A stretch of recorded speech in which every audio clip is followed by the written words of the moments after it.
So as an organisation, the EWT has objected to many mining applications across the country. We have a national and in fact continental footprint. There are very few cases where mining is beneficial to the biodiversity in the area or the water security or the communities that are promised jobs. It's a huge threat to tourism, affecting biodiversity and security for the long term. So we as the Endangered Wildlife Trust definitely object to this application as well. Ek is 'n aandeelhouer van Justice Krans en ook van Kasterrivier. As die myn daar gaan begin, gaan daar grondverskywings wees en daar gaan water besoedel wees. En ook gaan daar van die landbougrond gaan daar te min wees om op te boer.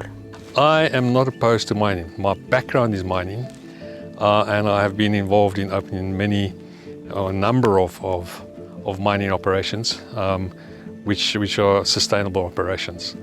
I am against what could be non-sustainable mining operations, particularly those that are short-lived and are highly likely to leave an impoverished community behind with their means of social economy destroyed.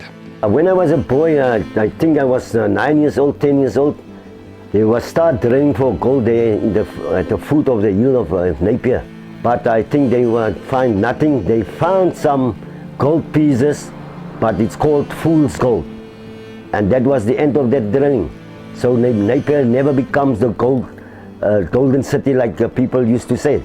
This application, from what I could see, is to explore for gold, silver and tin. Now first of all, most elements occur naturally in Earth's crust, but they have very, very low values. So for gold, it would be typically between 3 and 4 parts per billion. Silver would be about 8 to 9 parts per billion, and tin would be significantly higher, probably about 900 parts per billion. So in all cases, it's very low, and to mine them at those levels is not economic. Yeah, many of our community people are thinking that it's now for the good. They will get money, there will be developments, but what at a later stage at 20 years time, then it will become a ghost town, like that towns there in Vanderbijl and there in Joburg.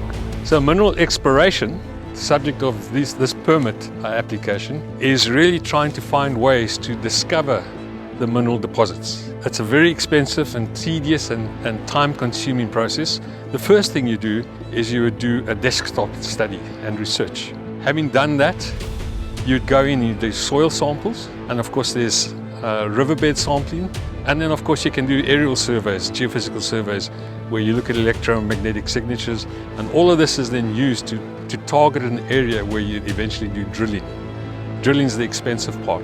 And then once you've got a resource, you need to look at how you would actually recover that metal, and you need to factor in a whole lot of factors to say, is this economic? And then you determine a reserve, which is this is the mineable gold, or this is the mineable silver, and this is what you're going to actually get out of it, so that you can actually do a business case to justify a mining application. No, that mine is not good what they will start it now, because what about our environment and the underground water levels, everything will be affected. Let's assume that we have no mining, and that we in the exploration phase we produce waste heaps. It's going to be associated with pyrite and other sulfide minerals, which now become exposed to the air and water, and they then form acids, and the acids leach out heavy minerals that might be present, like arsenic, certainly iron, and these then actually get into the groundwater bodies and the surface water bodies, and particularly when you have rainfall events, get washed down the riverbeds and the drainage paths, and end up as sediments downstream, certainly in the wetland areas closer to the coast. The Overberg is steeped in agriculture and tourism. The facets of this prospecting application affect wine growers, Cape nature, agriculture, tourism, local communities, and most importantly, the waterways. In my view, the probability of an exploration activities being successful are highly improbable. But the way they have to be conducted are going to leave scars on the face of this environment, with heaps of rock that will weather and will create pollution and safety hazards. But more importantly, what they will end up doing is sterilizing agricultural land. Ek dink as die myn kom gaan die value van die property gaan daal. Want baie mense gaan hokke opslaan net waar hulle voel hulle wil dit opslaan. En hulle gaan ook nie die munisipaliteit se reëls handhaaf nie. Finally, if an exploration activity proved successful and a small but economically viable deposit was discovered, it will be typically low grade and short life of mine, which means that it has a limited reserve. So very little infrastructure will be put in here by an operator. Highly likely that concentrates will be produced and trucked out and toll refined. So there will be very little economic benefit to this community. In fact, on closure of the mine, which would typically be short-lived, let's say a maximum 5 to 10 years, the sustainable economy of this agricultural community will be destroyed for generations to come. This is a very vulnerable ecosystem. The nature of the geology is that you cannot stockpile it and rehabilitate it at a later stage. And certainly the Renosterveld vulnerable ecology will be destroyed. The people that will benefit are not the local people and the local inhabitants. The people that will benefit are those stakeholders that have invested money, call it / the capitalists that might be involved in this process. So we as a community will stand together with the farmers.